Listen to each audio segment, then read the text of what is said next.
بسم الله الرحمن الرحيم الحمد لله الذي بنعمته تتم الصالحات الحمد لله الذي هدانا لهذا وما كنا لنهتدي لولا أن هدانا الله وأفضل الصلاة وأتم التسليم على سيدنا محمد وعلى آله وصحبه أجمعين السلام عليكم ورحمة الله وبركاته. D'après Anas ibn Malik radiyallahu anhu, un bédouin est arrivé à Médine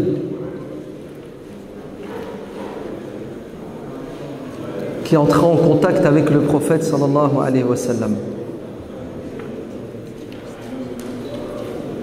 Et le prophète était réputé pour être quelqu'un de généreux. Ainsi, les gens venaient de toutes parts pour profiter de sa bonté, de sa générosité. Cet homme arriva à Médine et il a demandé au prophète sallallahu alayhi wa sallam de lui donner. Et le prophète va lui donner un troupeau de moutons.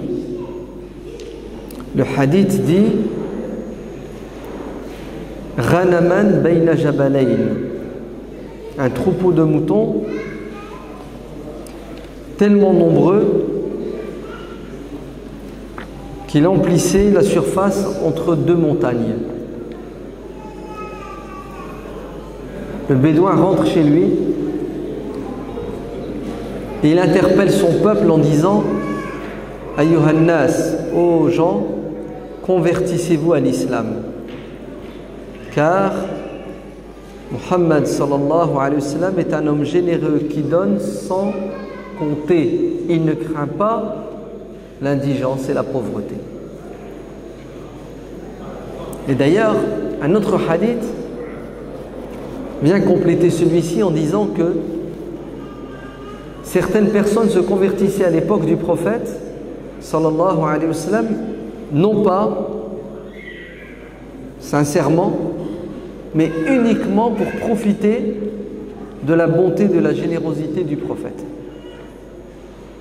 Vous entendez? Des gens se convertissaient pour s'enrichir. Ce qui veut dire que la réputation du prophète le devançait. Vite, devenons musulmans, au moins on est sûr de gagner de l'argent. Le reste, on verra. Et à votre avis, est-ce que le prophète était conscient, oui ou non, que certaines personnes se convertissaient? Mais bien sûr qu'il l'était. D'ailleurs, on a un autre hadith où des gens sont venus et ils ont demandé l'aumône et le prophète leur a donné sans compter. Et certains musulmans sincères de Médine, quand ils ont vu que ces gens-là n'étaient pas très sincères, en fait ils ont vu l'arnaque, ils ont réagi en disant ô messager de Dieu, tu leur donnes et tu nous prives. Et le prophète sallallahu alayhi wa sallam dira à ses compagnons, je leur donne du matériel et vous, vous avez mieux que ce qu'ils ont. Oui, ils vont rentrer chez eux avec des moutons, des chameaux, de l'argent, de la nourriture, mais vous, vous avez le messager de Dieu qui va vous éclairer, qui va vous apporter ce qui va vous sauver sur terre et dans l'au-delà. Ainsi, le hadith dit que des gens se convertissaient pour profiter de la générosité dans un premier temps. Une fois qu'ils découvraient la beauté de l'islam, ces mêmes personnes revenaient l'année suivante, un an plus tard, cette fois non pas pour prendre, mais pour rendre. Non pas pour demander, mais pour donner. Ils revenaient avec des aumônes, avec des sadaqat et des zakats. Très bien, première leçon. Si vous voulez gagner le cœur des gens, donnez-leur sans compter. Car l'avare n'attire personne. Au contraire, il fait fuir les gens. Le généreux attire les gens et les rapproche de lui. Le prophète sallallahu alayhi wa sallam a dit le généreux est proche de Dieu, proche des gens, proche du paradis. L'avare est loin de Dieu, loin des gens, loin du paradis, proche de l'enfer. Il faut choisir son camp. Ainsi, le prophète sallallahu alayhi wa sallam avait cette qualité, la bonté, la générosité. Et quand on dit donner, ce n'est pas donner uniquement du matériel, car tout le monde n'a pas les moyens de donner à profusion. Vous devez d'abord donner de votre personne. Oui. Et la première des choses, la plus importante, qui aura le plus d'impact sur les gens que vous devez donner, c'est l'amour. Donnez de l'amour. Et vous allez toucher le cœur des gens. Et vous allez rapprocher les gens de vous-même. Celui qui est avare d'amour fait fuir. C'est pour ça Abu Sufyan et d'autres compagnons, ils n'étaient pas musulmans dans un premier temps, ils se convertiront par la suite. Abu Sufyan, alors qu'il était l'ennemi du prophète alayhi salam et qu'il le combattait, dira: j'ai visité des grands de ce monde, je suis allé dans les cours, j'ai vu comment les rois et les empereurs étaient respectés et craints. Mais croyez-moi, je n'ai jamais vu quelqu'un qui est aimé et respecté par ses adeptes et ses fidèles comme Muhammad sallallahu alayhi wa sallam. Vous entendez? Ce n'était pas de la crainte, ce n'était pas une volonté de profiter de sa personne, mais c'était de l'amour sans limite. Safwan ibn Umayya, qui va combattre le prophète jusqu'à la dernière minute, jusqu'à la prise de la Mecque. Et même après la prise de la Mecque, jusqu'à la bataille de Hunayn, Safwan était toujours dans le camp hostile, ennemi du prophète alayhi salam. Hunayn, une victoire éclatante dans un second temps, après un début de défaite dans un premier temps, va permettre aux musulmans de récupérer un butin comme jamais c'est arrivé. Des milliers de moutons, de chameaux, bref, un butin sans précédent. Et regardez Safwan, l'ennemi de Dieu et de son prophète. Vous entendez? 21 ans d'hostilité. Safwan a même comploté pour assassiner le prophète avec son cousin Umayr ibn Wahab. J'ouvre une parenthèse, je vous raconte l'histoire pour que vous sachiez qui est cet homme. Safwan est assis avec Umayr ibn Wahab dans l'enceinte de la Kaaba et il y a un échange entre eux. Umayr dit: ah, si seulement je pouvais trouver quelqu'un pour prendre soin de ma femme et de mes enfants, afin que j'aille assassiner cet homme. Si quelqu'un pouvait me garantir qu'après ma mort, ma femme et mes enfants seraient en sécurité, je suis prêt à me sacrifier. Aller à Médine, à le tuer, quitte à mourir. Safwan se retourne vers lui, lui dit: aucun problème. Tu as ma parole, mon cher cousin. Si tu ne reviens pas vivant, ta femme sera la mienne, tes enfants seront les miens. Et c'était des gens de parole, malgré leur égarement spirituel. Umayr prend la décision d'aller à Médine pour tuer le prophète sallallahu alayhi wa sallam. Il dit à son épouse: prépare ma monture. Il prépare ses armes. Où vas-tu, chérie? Lui dit sa femme. Il ne doit pas lui dire, c'est secret défense. Il n'y a que Safwan qui est au courant de son projet satanique. Et il ment à sa femme. Et il se dirige vers Médine. Et lorsqu'il arrive à la mosquée du prophète sallallahu alayhi wa sallam, il entre dans la mosquée et il salue les gens avec sa salutation: An'im sabahan, bonjour. Et Omar ibn al-Khattab qui était présent, qui avait le sens de la protection et de la sécurité du prophète sallallahu alayhi wa sallam, dit aux compagnons: debout, interceptons cet homme je ne lui fais pas confiance. Je vois qu'il est mal intentionné. Il va vers lui, il lui dit, que veux-tu? Il lui dit, je suis venu rencontrer Mohammed pour négocier avec lui la libération de mon fils. Car son fils a été fait prisonnier juste après la bataille de Badr. Je suis venu rançonner mon fils.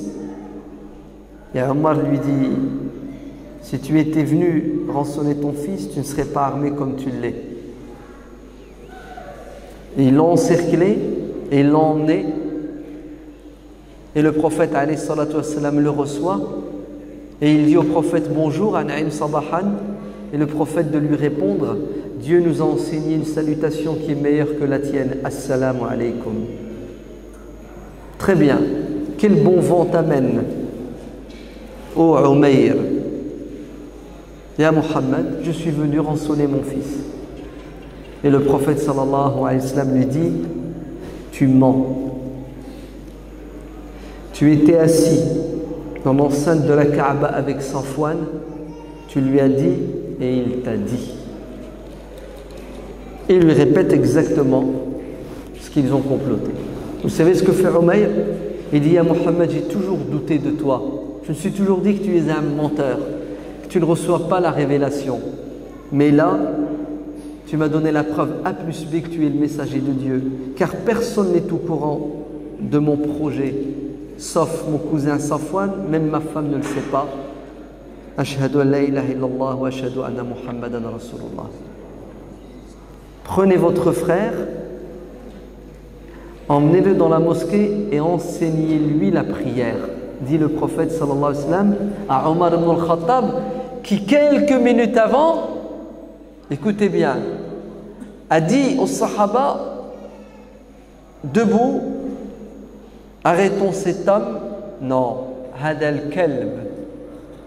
Vous entendez? C'est un ennemi. Je ne lui fais pas confiance. Vous savez qu'est-ce que dit Omar? Il dit, quand il a dit la shahada, Wallahi, je l'ai aimé. Mais en 2 secondes, il est passé du camp ennemi au camp ami. Et Omar, en 2 secondes, il a changé sa posture. Maintenant, tu es mon frère. Il passe quelques jours à Médine, le temps d'apprendre les bases et les fondements de l'islam. Pendant ce temps-là, Safwan avait préparé les Mécois en leur disant, dans quelques jours, vous allez apprendre une bonne nouvelle.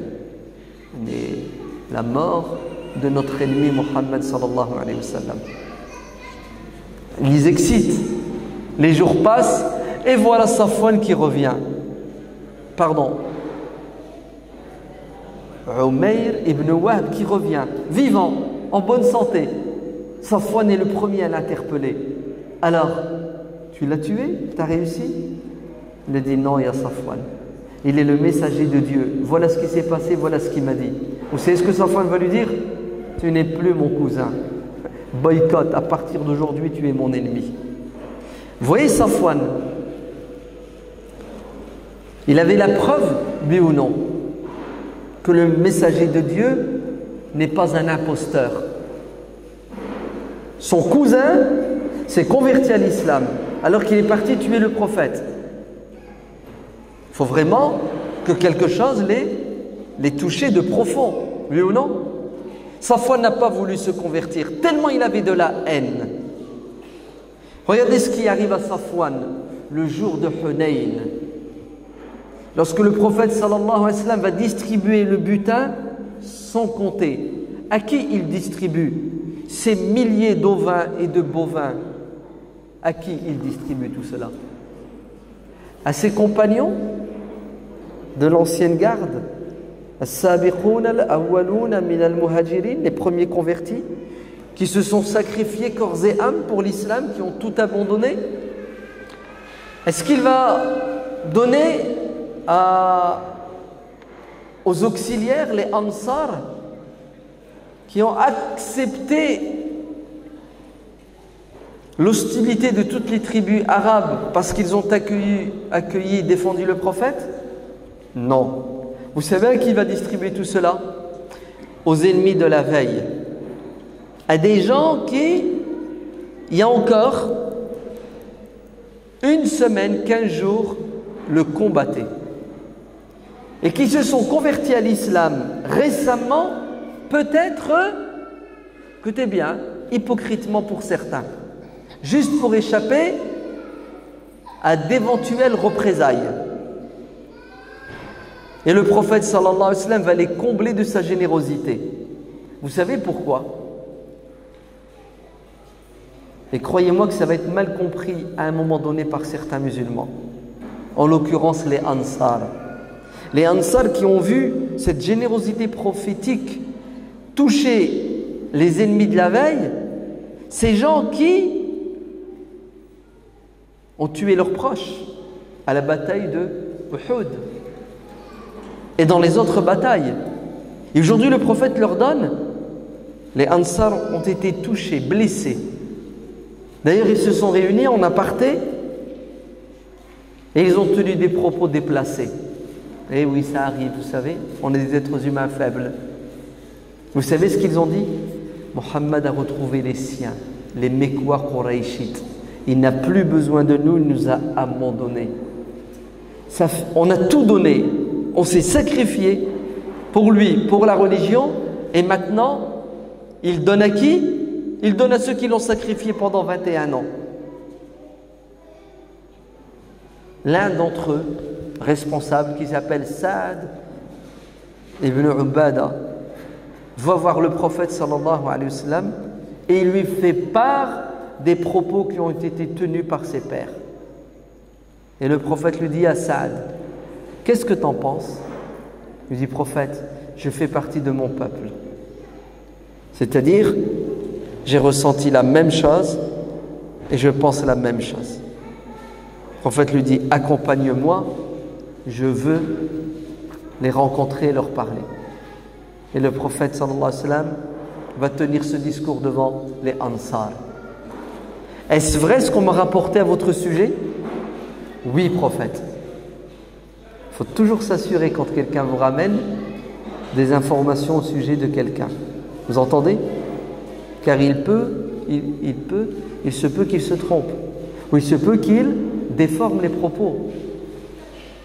Avant de porter un jugement, assurez-vous que la personne s'est exprimée de cette manière et pense ce que vous pensez d'elle. Attention aux intermédiaires. Oui, prophète, on assume. Et le prophète sallallahu alayhi wa sallam va leur dire, sachez que ces gens-là vont rentrer chez eux avec des moutons, avec des chèvres et des chameaux. Quant à vous, vous allez rentrer chez vous avec le messager de Dieu. Si les gens empruntaient une route et vous les Médinois une autre route, moi, messager de Dieu, vous me trouverez à vos côtés sur le chemin que vous avez emprunté. Eux, ils rentrent avec la dunya, vous allez rentrer avec le din. Vous allez rentrer avec le messager de Dieu qui va vous accompagner dans votre spiritualité, qui va enseigner aux ignorants parmi vous, etc., etc. Ils ont tous baissé la tête et se sont mis à pleurer car ils regrettent leurs propos et leur posture. Il n'y a pas photo quand même. Non? Si aujourd'hui je vous propose 10 milliards de dollars ou la proximité du prophète pendant un jour, vous choisissez quoi? La rencontre et la proximité du prophète, ne serait-ce qu'un jour. Vous voulez la preuve? Dans le Sahih de l'imam Muslim, le prophète sallallahu alayhi wa sallam a dit, il viendra un temps où des gens croiront en moi sans m'avoir vu. Ils auront entendu parler de moi, les livres, les savants. Ces gens-là, écoutez bien, la Légion d'honneur. Qu'est-ce que le prophète va accrocher sur votre gandora là, ouais, votre jlaba, bon, votre chemise pour les autres. Écoutez bien la médaille que le prophète va vous mettre. Ces gens-là, qui croiront en moi sans m'avoir vu, seront prêts à sacrifier leurs proches et leurs biens pour me rencontrer. C'est-à-dire celui qui a l'amour du prophète sallallahu alayhi wa sallam aujourd'hui, il est prêt à tout abandonner pour aller à la rencontre du prophète. d'un air de dire, si le prophète aujourd'hui là, en ce dimanche béni, se trouve à Marseille, on fait quoi? Il n'y en a pas un qui reste dans la mosquée, il n'y en a pas un qui reste à Massy. Quitte à aller à Marseille à pied, à quatre pattes, en rampant. Oui ou non? On est prêt à tout donner, à tout sacrifier, ne serait-ce que pour juste le voir, le toucher. Ramasser un cheveu du prophète sallallahu alayhi wa sallam qui tombe par terre, comme l'ont fait les compagnons, tellement ils l'aimaient. Et ils les ont gardés avec eux. Vous entendez? Les compagnons gardaient les vêtements, les chaussures, les cheveux du prophète, alayhi salam, tout ce qui lui appartenait, les reliques. Et ils les utilisaient pour se soigner. Oui, quand quelqu'un tombait malade, il allait voir Sulaym et elle sortait une chemise du prophète qu'elle gardait précieusement dans un coffre et elle l'habillait avec cette chemise en faisant des invocations pour que la bénédiction du prophète le touche. Naam. Ou on sortait des poils de sa barbe ou de sa chevelure et on frottait la partie du corps de la personne malade pour qu'elle guérisse, etc., etc., etc. Donc vous, Ansar, vous aurez mieux que al-mu'allafatu qulubuhum, ces nouveaux convertis qui ont besoin, pour rester dans l'islam, de quoi? D'un soutien matériel. Vous entendez? Ils viennent de se convertir, ils vont y laisser des plumes. Hein? Le mec qui avait un commerce de vin, c'est ça? Va devoir arrêter. Celui qui a un PMU va devoir arrêter. Le proxénète va devoir arrêter. Oui, oui, quand tu te convertis à l'islam, tout ce que l'islam interdit, tu dois l'abandonner. De plus, il va sans doute y avoir une pression familiale, sociale. Alors le prophète sallallahu alayhi wa sallam avait une stratégie. Il voulait gagner les cœurs, toucher les cœurs des gens à n'importe quel prix. Vous entendez? Quelle que soit la somme. Et d'ailleurs, c'est écrit dans le Coran de manière claire et nette. Innama sadaqatu lil fuqara wal masakin wal amilina alayha wa al muallafati qulubuhum. C'est-à-dire les convertis. Ceux qui viennent de se convertir ou ceux qui sont en passe de se convertir. Gagne leur cœur avec la générosité et tu verras qu'une fois qu'ils auront goûté à la beauté et à la bonté de l'islam, ils deviendront généreux. Deuxième leçon. Le prophète sallallahu alayhi wa sallam, écoutez bien, va donner à Safwan ibn Umayya, l'ennemi de la veille, 100 chameaux. Qu'est-ce que réclame Safwan? Il en veut un peu plus. Le prophète lui donne une deuxième centaine, 200, lui dit encore 300. Vous savez combien coûte un chameau? Non, je vais convertir le chameau. En quoi? En voiture. Il lui donne 100 voitures, 200 voitures, 300 voitures. Safwan dit, lorsque le prophète sallallahu alayhi wa sallam m'a donné ce qu'il m'a donné, je le détestais. Il était l'homme que je détestais le plus au monde. C'est clair ou c'est pas clair? Le prophète lui donne alors qu'il a de la haine envers le prophète. Et le prophète ne cessera de me donner jusqu'à ce qu'il devienne la personne que j'aime le plus au monde. C'est impressionnant, non? Et le prophète donne à qui là? Il donne à quelqu'un qui le déteste, à un ennemi, à un islamophobe, c'est ça?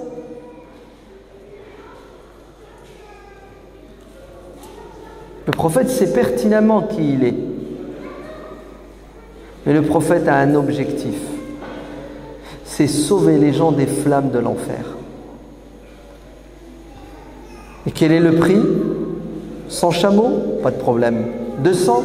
200. Tu veux combien? Moi, je veux sauver ta peau. Ta peau n'a pas de prix pour moi. Je vous laisse le temps de cogiter. C'est ce que ça veut dire. Le prophète vient d'investir des centaines de milliers d'euros pour rapprocher les gens de l'islam. Vous entendez? Non, pardon, erreur. Je reviens sur ce que j'ai dit. Le prophète vient d'investir des centaines de milliers d'euros pour rapprocher une personne de l'islam. Eh oui.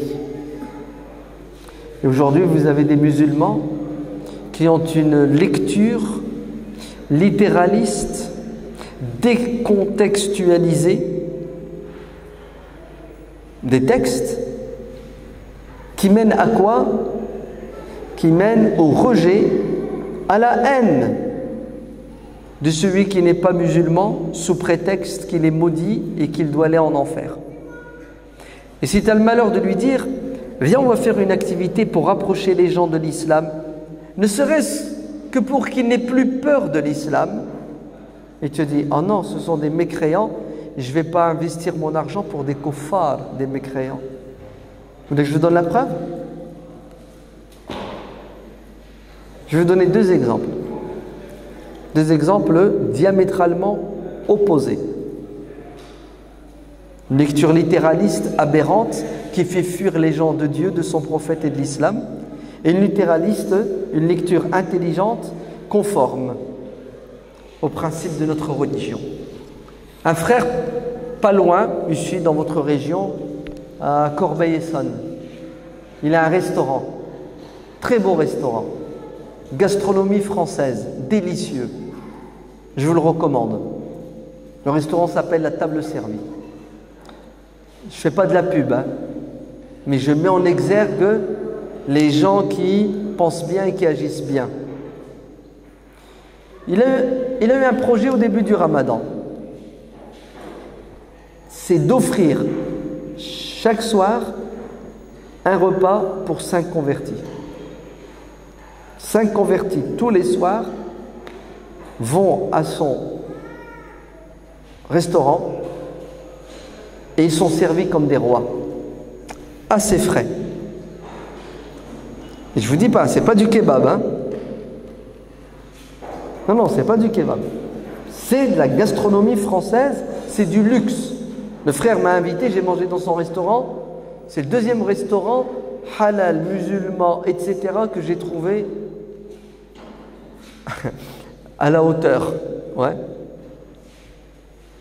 Le problème, c'est quand il a ouvert les inscriptions, ben, il a eu plus que 30 fois 5, 150 personnes. Et vous savez pourquoi il a eu cette idée? Il a dit beaucoup de gens se convertissent à l'islam, font le ramadan seuls, leurs familles ne sont pas musulmanes. Alors il a voulu créer des repas ramadanesques pour que ces gens-là se retrouvent dans une ambiance religieuse, spirituelle, fraternelle. Allah, c'est à son honneur. Chapeau, je m'incline devant la bonté, la générosité et l'intelligence de cette personne. Oui, lui, il aime son prochain et il veut faire du bien à son prochain. Bravo. Il était débordé, vous savez ce qu'il a dit? Il a dit, s'il y a parmi vous des gens qui veulent prendre en charge d'autres personnes, bismillah, on peut aller jusqu'à 10, 15, 20, 30 personnes. Et chaque soir, il ramène un prédicateur, un imam, quelqu'un qui a de la science pour créer justement à la fois une ambiance hospitalière, agréable et spirituelle. Vous avez vu ce premier cas? Très bien. Regardez le deuxième maintenant, chez nous dans le Nord. Dans le Pas-de-Calais exactement. Des jeunes musulmans d'une association X ont décidé, pendant ce mois de Ramadan, les week-ends, au centre-ville, sur le parvis de la gare de leur ville, d'offrir un sandwich aux affamés, aux déshérités, aux SDF, aux pauvres, aux nécessiteux, aux gens qui sont dans le besoin. Et vous savez comment ils ont appelé l'opération? Une merguez, s'il vous plaît. Une merguez. Un sandwich, s'il vous plaît. Un sandwich, s'il vous plaît. Vous savez, les SDF tendent la main, ils disent 1 euro, s'il vous plaît. Et eux, ils ont appelé ça un sandwich, s'il vous plaît. Pour que cela se fasse, ils ont décidé d'aller frapper à la porte de boucheries musulmanes, de boulangeries musulmanes, pour que les commerçants participent. Ainsi, ils sont allés voir un frère, ils leur ont dit, voilà notre projet, on voudrait le samedi nourrir autant de personnes. Voilà l'objectif. Déjà pratiquer un volet de notre religion qui est l'humanitaire.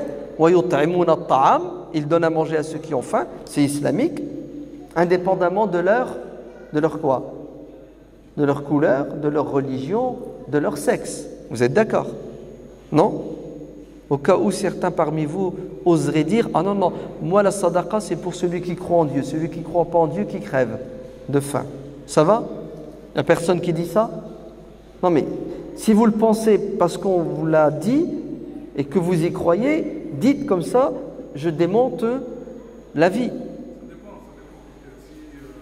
Si on est dans la rue, par exemple, Oui. on pense qu'avec cet argent, Oui. moi je dois vivre, J'ai compris ce que tu as dit. Le frère dit, c'est relatif. Il y a quelqu'un qui m'accoste dans la rue, qui me demande de l'argent, alors que c'est un ivrogne. Si je lui donne de l'argent, il va acheter de l'alcool avec. Donc je ne vais pas lui donner de l'argent, etc. Mais ce n'est pas ce que j'ai dit. Écoutez bien quand je parle. Je viens de vous dire, quelqu'un a faim, est-ce que tu lui donnes à manger? Et avant de lui donner à manger, tu lui poses la question, t'es musulman ou t'es pas musulman? Tu bois de l'alcool ou tu bois pas de l'alcool? T'adores Dieu ou une vache? Tu lui donnes à manger. D'accord? Au cas où on vous aurait dit non. Et la preuve que c'est ça notre religion, c'est que lorsque Dieu dit dans le Coran donner à manger, il n'ouvre pas une parenthèse en disant donner à manger à un musulman. Regardez. Innama sadaqatu lil fuqara wal masakin. La sadaqa, la zaka, la générosité. Elle doit toucher qui? Le fuqara wal masakin. Est-ce qu'il y en a ici qui comprennent l'arabe? Fuqara, ça veut dire quoi? Pauvre. Et masakin, ça veut dire quoi? Pauvre. Alors, est-ce que c'est possible que Dieu se répète? Est-ce que c'est possible que Dieu dise donnez la sadaqa aux pauvres et aux pauvres? Bah, 10 pauvres nécessiteux, c'est la même chose. Un bonnet blanc, blanc bonnet. Ouais, donc non, le Coran ne se répète pas. C'est pour ça, regardez ce que disent les savants. Al-Fuqara, les pauvres musulmans. Al-Masakin, les pauvres non musulmans. Eh oui.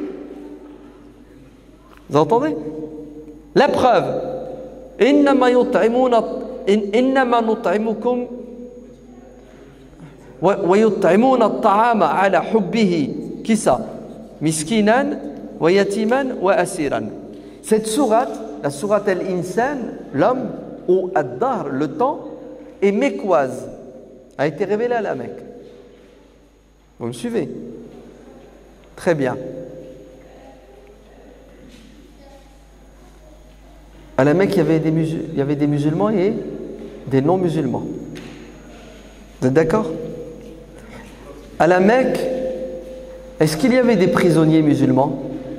Allez, est-ce que le prophète sallallahu alayhi wa sallam avait une prison pour mettre en prison les prisonniers musulmans? Non. Très bien. Regardez ce que dit la sourate. Et il donne à manger à qui?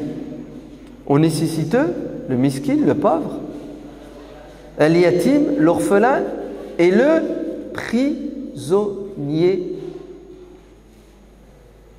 Et les seuls prisonniers qui existaient à l'époque, c'était les prisonniers non musulmans qui sont venus combattre le prophète alayhi salam à la bataille de Badr. Allez, ils sont tombés prisonniers parce qu'ils sont venus combattre le prophète. Les prisonniers, on les a mis où? Il n'y avait pas un bâtiment qui s'appelle la prison de Médine. Ils ont été dispatchés parmi les musulmans de Médine. Chacun, en fonction de ses moyens, prenait un prisonnier, s'il a une pièce, une chambre, et il est dans cette chambre, menotté, et qui devait le nourrir? Celui qui lui offrait l'hospitalité. Ainsi, regardez ce que faisaient les compagnons à Médine avec leurs prisonniers non musulmans. Et lesquels de prisonniers? L'ennemi qui est venu leur faire la guerre. Regardez ce qu'ils faisaient. Ils privaient leurs femmes, leurs enfants et leurs propres personnes pour donner aux prisonniers. Parce que le prophète sallallahu alayhi wa sallam leur a dit: soyez généreux avec votre prisonnier. Et Dieu révèle le verset. La sourate fait allusion à cet événement. Et ils donnent la nourriture alors qu'ils sont dans le besoin. Ils la veulent, cette nourriture. Ils la donnent à qui? L'orphelin, le nécessiteux et le prisonnier qu'ils ont chez eux. Vous voyez, même l'ennemi prisonnier, tu prends soin de lui. Il a des droits. Regardez ce qui va se passer chez nous dans le Nord. Les jeunes de l'association interpellent un boucher et lui disent: voilà, on voudrait tous les week-ends nourrir pendant le mois de Ramadan des gens qui ont faim. Vous savez ce que va lui dire le boucher? Il va dire: oh non, moi je ne participe pas, je ne donne pas. Pourquoi? Parce que c'est le Ramadan et vous allez donner à manger aux gens pendant le Ramadan et c'est interdit de manger la journée pendant le Ramadan. Waouh! Ça va, vous avez entendu? Le frère lui dit: oui, mais ils ne sont pas musulmans, ils ne font pas le Ramadan. Logique ou pas logique? Réponse. Vous êtes prêts? Oui, mais vous les incitez à désobéir à Dieu. Vous devriez leur dire de jeûner et de ne pas manger. Alors, qu'est-ce que vous en pensez? En fait, des arguments qui ne tiennent pas la route pour justifier quoi? Pour justifier sa volonté de ne pas participer. Je ne vais pas dire son avarice, hein, parce que peut-être que le frère il est généreux, mais en tout cas, cette action n'a pas l'air de lui plaire, alors qu'elle est quoi? Mais vous allez voir. Alors, encore celui-ci, j'ai envie de dire, il est sincère, il s'investit dans d'autres activités, celle-ci ne lui plaît pas, ou il n'a pas envie de s'investir, et il a sorti une argumentation bidon. Vous êtes d'accord? Regardez le deuxième. Ils vont voir quelqu'un qui a un restaurant, un kebab, ça va? Et il lui demande de participer financièrement et avec de la sauce, etc. Réponse. Alors, cette fois, c'était une femme musulmane. D'accord? Avec toute la panoplie de la musulmane pratiquante, etc. Ça va, vous voyez ce que je veux dire? L'autre aussi, il avait ce qu'il fallait. Elle refuse. Pourquoi? Même argument. Vous donnez à manger à des gens la journée, alors que c'est le Ramadan, c'est haram. Vous jeûnez, vous ne mangez pas, vous ne donnez pas à quelqu'un qui ne jeûne pas à manger parce que vous participez avec lui au péché qu'il fait. Le frère ne va pas lui sortir l'argument de tout à l'heure. Ouais, ils ne sont pas musulmans. C'est ce qu'il va dire. Mais tu as un restaurant, tu donnes à manger aux gens, ils viennent chez toi, ils achètent. Tu es ouvert toute la journée. Réponse. Vous savez c'est quoi? Ouais, mais ça c'est pour gagner ma vie. C'est pour gagner ma vie. Le frère n'a pas pu se retenir, il a dit: nous, c'est pour leur apporter la vie qu'on fait ça. Toi, tu es un égoïste, tu veux gagner ta vie, tu leur donnes à manger pour gagner du fric. Nous, on dépense notre fric pour leur apporter la vie. C'est beau ou c'est pas beau? Vous avez compris la générosité, ce que c'est? Le prophète sallallahu alayhi wa sallam a donné des millions d'euros, des centaines de milliers d'euros à Safwan qui le détestait Et il a tellement donné qu'à un moment donné, Safwan, il a craqué. Il a dit non, c'est pas un imposteur, c'est pas un homme comme les autres. Ça ne peut être qu'un messager de Dieu. Un homme normalement constitué ne fait pas ça. Vous entendez? Un homme normalement constitué n'est pas aussi généreux que cela. Ils ont dit du prophète sallallahu alayhi wa sallam qu'il était généreux et quand c'était le ramadan, il était encore plus. C'est ça? Sa générosité s'exprimait encore plus pendant le ramadan. En donnant, un jour, je crois que c'était après la bataille de Hunayn aussi, on l'a bousculé, en criant, en lui disant « Donne, donne, je veux, je veux, je veux ». Et on l'a tellement bousculé qu'il a perdu sa cape. Et le prophète prend sa cape et la remet et dit « Arrêtez, arrêtez. Je jure par Dieu que si j'avais autant de bêtes que le nombre d'arbres que vous voyez, il était dans une vallée où il y avait des centaines et des milliers d'arbres, je vous jure par Dieu que je vous distribuerai tout ce que j'ai, car je ne suis pas avare, je ne suis pas un lâche et je ne suis pas un menteur. Vous entendez? Je ne suis pas avare, bakhilan, je ne suis pas un menteur, kazouban, et je ne suis pas jabanan, un lâche. Ne vous inquiétez pas, ce que j'ai, je le donne. Et regardez jusqu'où ça va. On l'interpellait et on lui disait, ô messager de Dieu, donne. Et il n'avait pas. C'est ce qu'il faisait, une promesse. Et les personnes revenaient et le prophète n'oubliait pas ses promesses. La preuve, un jour il a fait une promesse à un compagnon qui s'appelle Jabir ibn Abdillah radiyallahu anhu. Il lui a dit, ah Jabir, dès que je recevrai la zakat du Bahreïn, tu auras ta part. Car Jabir était fortement endetté et son père est tombé martyr à la bataille de Uhud et il devait prendre en charge ses 8 sœurs. Le prophète est mort entre-temps. La récolte de la sadaqa de Bahreïn n'arrivera qu'après la mort du prophète lorsqu'Abou Bakr devint calife. Vous savez qu'est-ce qu'a fait Abou Bakr? En public, annonce publique. Ohé, ohé musulmans, toute personne à qui le prophète a fait une promesse, qu'elle vienne me voir, car je suis son successeur et je vais assumer. Toute personne à qui le prophète devait quelque chose, qu'il vienne me voir, il aura. Et Jabir est venu. Il a dit, le prophète m'avait dit ceci et cela. Et Abou Bakr va lui donner. Il lui dit, compte ce que je t'ai donné. 100 000 dirhams. C'est ce que va dire Abou Bakr. Il lui dit, je te donne le double de ce que tu viens de recevoir. C'est-à-dire, je t'ai donné, et je vais te donner 2 fois plus comme le prophète faisait. Quand il donnait sans compter et il étonnait les gens.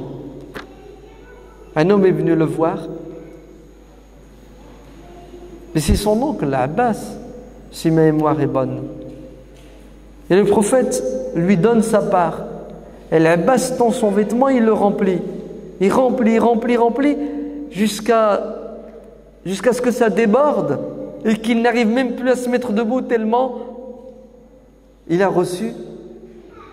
Et le prophète sallallahu alayhi wa sallam lui a fait comprendre qu'il était bon, qu'il était généreux et que sa générosité n'avait pas de limite. Un jour, Bilal, qui est un des trésoriers du prophète sallallahu alayhi wa sallam, reçoit cet ordre du prophète. Anfiq ya Bilal, donne. Et quand je te dis de donner à un tel, il les aide. Le prophète, c'est un chef d'État. Il distribue, il aide, d'accord? Quand je te dis de donner, donne. Wala takhsha min zil arshi iqlala. Ne crains pas de la part de Dieu une pénurie. Mais donne, Dieu nous donnera. N'est-ce pas? Et c'est vrai que la communauté musulmane est à l'image de son prophète parce qu'elle est généreuse. Regardez, subhanallah. Vous avez vu? Il manque 1 million d'euros. Objectif Ramadan, 500 000 euros. Avant-hier, vous avez fait une collecte de 180 000 euros, c'est ça? C'est incroyable. 180 000 euros en une soirée. Alors que ça fait 4 ans que vous donnez. Et on a vu. On a les preuves que vous donnez. Regardez, la mosquée est là. C'est vrai qu'il manque 1 million, mais vous avez déjà donné 4 ou 5 millions, je ne sais plus. Comment vous faites? Je sais comment vous faites. Vous avez la foi. Et vous savez que ce n'est pas perdu. Vous savez que lorsque vous donnez, ça ne diminue rien en votre portion. Oui, vive l'islam, qui a fait de vous des musulmans généreux.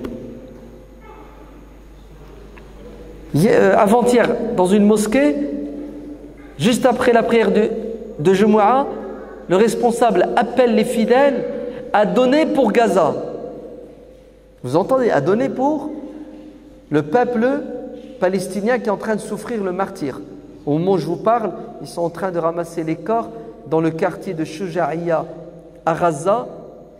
Quand j'ai quitté Al Jazeera, il y avait déjà 60 morts. 60 morts. En fait, il y en a beaucoup plus. Ils vont en avoir à peu près 150-200 ce soir. Parce qu'ils bombardent à une fréquence qui ne permet même pas à la personne de se mettre debout pour se sauver. Avec toutes les armes possibles et inimaginables. Les armes américaines, d'accord? Données en sadaqa. Tiens, les Américains aussi sont généreux.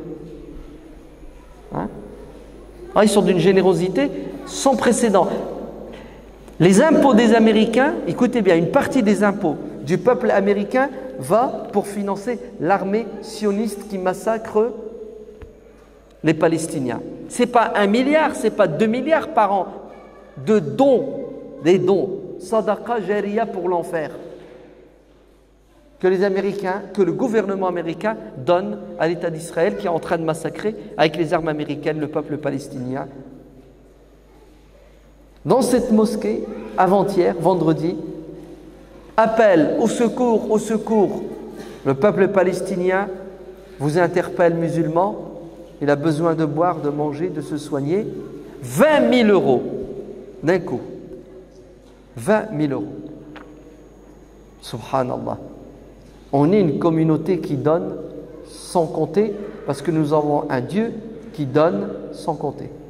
Et nous avons un prophète qui a donné sans compter. Continuez sur ce chemin, c'est à votre honneur. Vive l'islam, vive les musulmans généreux.